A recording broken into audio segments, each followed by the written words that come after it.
మహాత్మా గాంధీ ఆశయ సాధనకు ప్రతి ఒక్కరూ పనిచేయాలని విశాఖ జిల్లా కాంగ్రెస్ ఆర్గనైజింగ్ సెక్రటరీ కాకినాడ చిన్నబాబు అన్నారు.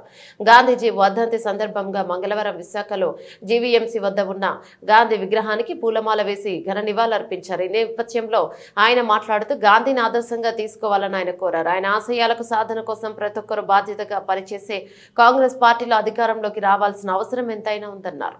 వర్ధంతి కార్యక్రమం జిల్లా కాంగ్రెస్ ఆధ్వర్యంలో జీవీఎంసీ ఎదురుగా ఉన్నటువంటి గాంధీ విగ్రహం దగ్గర ఘన నివాళులు అర్పించడం జరిగింది.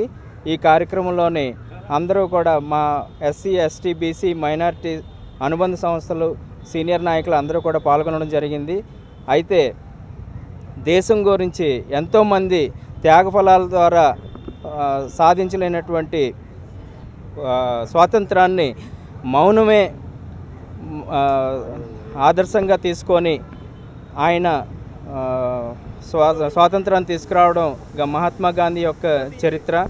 అయితే ఈరోజు ఆ మహాత్ముడు ఏదైతే కోరుకుంటున్నాడో ఈరోజు దేశంలో పరిస్థితులు అయితే ఆ విధంగా లేవు, సస్యశ్యామలంగా లేవు.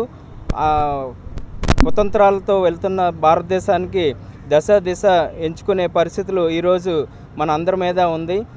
ఏదైతే సెక్యులరిజం అని మన భారతదేశంలో నినాదం ఉన్నదో ఈరోజు అది దారి తప్పడం అయితే జరిగింది.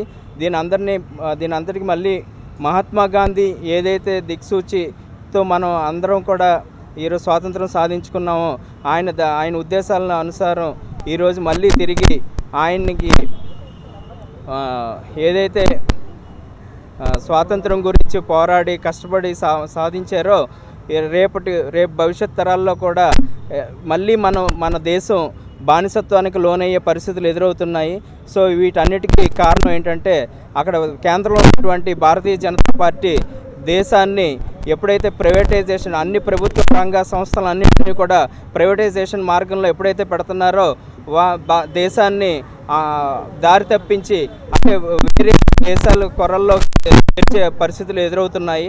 దీని అంతటిని గమనించి రేపు తిరిగి కాంగ్రెస్ పార్టీ రాహుల్ గాంధీ గారు ప్రధానమంత్రిని చేసుకుంటే ఖచ్చితంగా ఏవైతే ప్రభుత్వ రంగ సంస్థలు అన్నింటినీ కూడా తిరిగి గవర్నమెంట్ సంస్థల్లో పనిచేసేలాగా చేస్తారని నేను ముక్త కంఠంతో చెప్పడం అయితే జరుగుతుంది.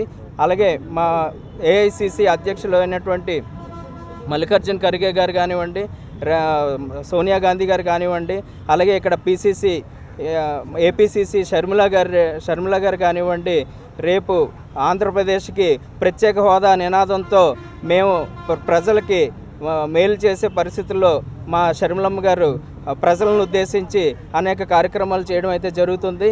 దీని అంతటినీ కూడా మీరందరూ గుర్తించి తిరిగి రేపొద్దున కాంగ్రెస్ పార్టీని అధికారంలో తీసుకొచ్చే పరిస్థితులు చేయాలని నేను తెలియజేసుకుంటున్నాను.